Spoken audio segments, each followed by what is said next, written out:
What is totalitarianism? How do leaders become totalitarian? And how is it explored in Animal Farm? And this presented to you by Abdul Hakim.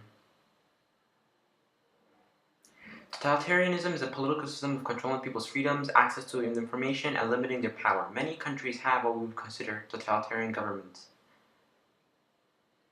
In Animal Farm, totalitarian pigs try to limit the other animals' power. They crush the rebellion of the chickens, and they sell boxers for glue. The transformation from Jones to Napoleon is explored in Animal Farm. Hitler was a very good example of a textbook totalitarian. He ruled Germany with fear and terror, and he silenced anyone who resisted him. On his side, he had the Nazi SS, which took Jews and other peoples to the concentration camps and killed anyone who resisted them or Hitler's authority. He ruled Germany with an iron fist, even though he was from Austria, and showed little mercy to anyone who resisted him or his authority. The Soviet Union had a totalitarian government. The ideology of communism has an inherent total control of all assets of the nation. In addition to Stalin, the Soviet Union was a breeding ground for totalitarianism and oppression. The communist theory of mass media believed that media should be controlled by the government. They do allow criticism of minor policies, but major policies are strictly forbidden from being discussed in public, and the validity of communism cannot be questioned in the media in a communist state.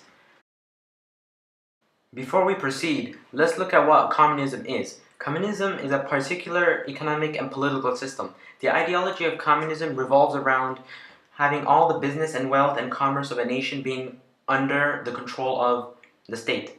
In theory, communism is supposed to be a classless society where money and business is owned by the nation and everyone has equal payment due to the distribution of assets throughout the country. However, as you'll come to see, this rarely happens.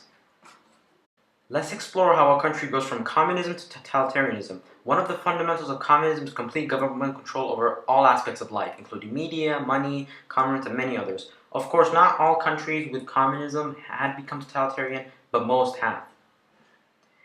Ethiopia was one prime example of this such transition. The Ethiopian Empire was ruled by an absolute monarch who ruled Ethiopia with an iron fist.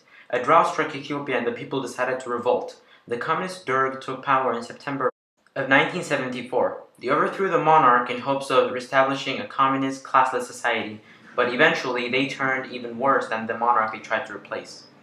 The Tsar of Russia was an authoritarian leader who had a huge grip on Russia and its people. The people grew angry and they wanted a classless utopia that was promised by communism. Similar to Ethiopia, however, the Soviet Union replaced the Tsar and became even worse than the Tsar that they initially tried to replace. Jones of Animal Farm was a totalitarian leader who ruled over the animals and made them work hard. Napoleon was one of the revolutionists who took over and, like communist Ethiopia and Russia, made the situation even worse.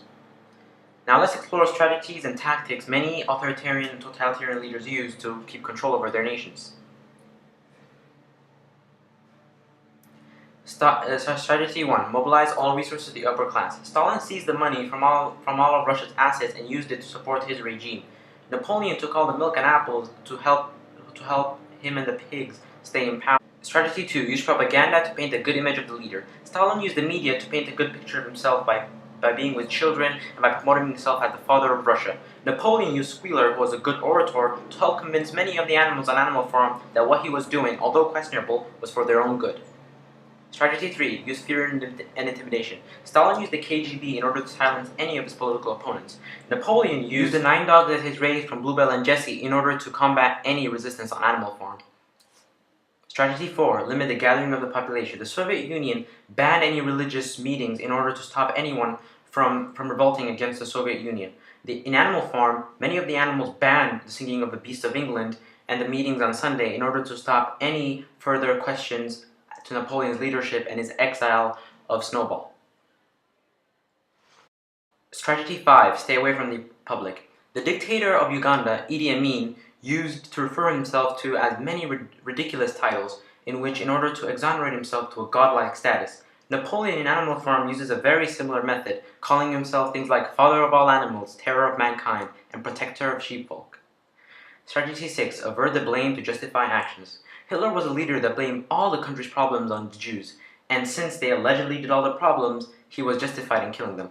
Napoleon blamed the hens for working for Snowball and Jones, and thus he was justified in killing them, and that there was nothing wrong since they were causing harm to the farm. In Animal Farm, Squealer always uses this tactic of repeatedly emphasizing the idea that if the pigs don't get the foods they need, then Mr. Jones will return. His reasoning is that if A, the pigs don't get any food, then Z will necessarily happen, and Z in this case is Mr. Jones returning back and imposing his tyrannical rule on the animals. This reasoning seems scary to uneducated animals. They do not know that A and Z are mutually exclusive and do not necessarily have to happen if the pigs don't get the food. But because they do not know much about the world, the animals are tricked into believing Squealer. The final concept we'll be talking about is human rights. Human rights is the idea that humans have an inalienable right to certain things, such as the right to live, the right to education, and very recently, the right to have access to the internet. These should not be breached under any laws. In Animal Farm, it is seen that by the amendments that any animal shall not kill another animal. In Ethiopia, the Article 7 of the Ethiopian Constitution under the Derg declares that living and the right of education was a human right. However, during the Red Terror of Ethiopia, up to 750,000 people were killed. Both in Animal Farm and in the real world, people breached the Constitution and many other things in order to achieve their political ends.